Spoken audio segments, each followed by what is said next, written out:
الرحیم، تمام تعریفیں اللہ کے لیے، درود و سلام محمد و آل محمد کے لیے۔ عزیزان محترم، خطبہ فدق کا دوسرا حصہ آج میں آپ کے سامنے بیان کرنے جا رہی ہوں، جس میں شہزادی کونین حضرت فاطمہ الزہرا سلام اللہ علیہا نے اپنا تعارف کرایا اور کس احسن طریقے سے شہزادی اپنا تعارف فرما رہی ہیں کہ بیوی اپنے والد حضرت محمد مصطفیٰ صلی اللہ علیہ وآلہ وسلم اور اپنے شوہر امیر المومنین علی بن ابی طالب علیہ السلام کے جو دین اسلام پہ احسانات ہیں اور جو دین اسلام کی تبلیغ کے لیے اور اس کی حفاظت کے لیے، اس کے اشاعت کے لیے جو قربانیاں ہیں ان کو بیان فرما رہی ہیں، ساتھ ہی ساتھ عرب میں زمانہ جاہلیت میں جو حالت تھی انسانوں کی اس کو بیان فرما رہی ہیں۔ شہزادی بتا رہی ہیں کہ تم لوگ پہلے کس طرح کی زندگی گزارتے تھے اور میرے بابا اور میرے شوہر کے احسانات کی وجہ سے تم آج کس طرح کی زندگی گزار رہے ہو۔ بی بی کیا فرماتی ہیں؟ بی بی فرماتی ہیں،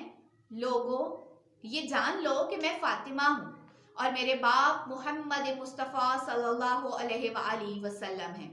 یہی اول و آخر کہتی ہوں اور نہ غلط کہتی ہوں اور نہ بے ربط۔ وہ تمہارے پاس رسول بن کر آئے، ان پر تمہاری زحمتیں شاق تھیں، تمہاری بھلائی کے خواہاں اور صاحبان ایمان کے لیے رحیم و مہربان تھے۔ اگر تم انہیں اور ان کی نسبت کو دیکھو تو تمام عورتوں میں صرف میرا باپ اور تمام مردوں میں صرف میرے ابن ام کا بھائی پاؤ گے۔ اور اس نسبت کا کیا کہنا؟ بی بی فرما رہی ہے، میرے والد محترم نے کھل کر پیغام خدا کو پہنچایا، مشرکین سے بے پرواہ ہو کر، ان کی گردنوں کو پکڑ کر اور ان کے سرداروں کو مار کر دین خدا کی طرف حکمت اور موعظہ حسنہ کے ساتھ دعوت دی، بتوں کو توڑ رہے تھے، مشرکین کے سرداروں کو سرنگوں کر رہے تھے، یہاں تک کہ مشرکین کو شکست ہوئی، وہ پیٹ پھیر کر بھاگ گئے، رات کی صبح ہو گئی، حق کو روشنی ظاہر ہو گئی، دین کا ذمہ دار گویا ہو گیا، شیاطین کے ناطقے کنگ ہو گئے، نفاق تباہ ہوا، کفر و افترا کی گرہیں کھل گئیں اور تم لوگوں نے کلمہ اخلاص کو ان کے روشن چہرہ فاقہ کش لوگوں سے سیکھ لیا، جن سے اللہ نے رزق کو دور رکھا ہے اور حق طہارت عطا کیا ہے۔ تم جہنم کے کنارے تھے، میرے باپ نے تمہیں بچایا۔ تم ہر لالچی کے لیے مال غنیمت اور ہر زود کار کے لیے چنگاری تھے، ہر پیر کے نیچے پامال گندا پانی پیتے تھے، پتے چباتے تھے، ذلیل اور پست تھے، ہر وقت چار طرف سے حملے کا اندیشہ تھا، لیکن خدا نے میرے باپ کے ذریعے تمہیں ان مصیبتوں سے بچا لیا۔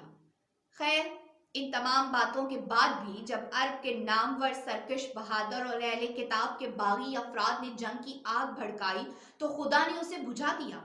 شیطان نے سینگ نکالی یا مشرکوں نے منہ کھولا تو میرے باپ نے اپنے بھائی کو ان کے حلق میں ڈال دیا۔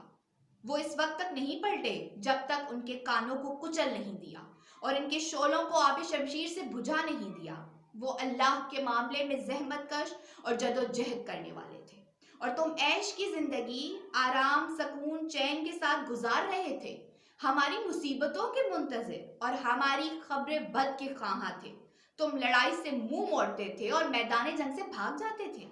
پھر جب اللہ نے اپنے نبی کے لیے انبیاء کے گھر اور اصفیاء کی منزل کو پسند کر لیا تو تم میں نفاق کی روشنی ظاہر ہو گئی، چادر دین کہنا ہو گئی،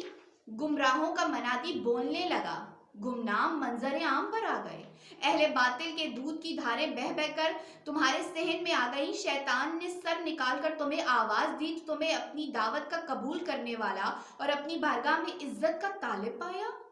تمہیں اٹھایا تو تم ہلکے دکھائی دیے، بھڑکایا تو غصہ ور ثابت ہوئے، تم نے دوسروں کے اونٹ پر نشان لگا دیا اور دوسرے کے چشمے پر وارد ہو گئے، حالانکہ ابھی زمانہ ایک قریب کا ہے اور زخم کشادہ ہے، جراحت مندمل نہیں ہوئی اور رسول اللہ حضرت محمد مصطفیٰ صلی اللہ علیہ وآلہ وسلم قبر میں سو بھی نہیں سکے۔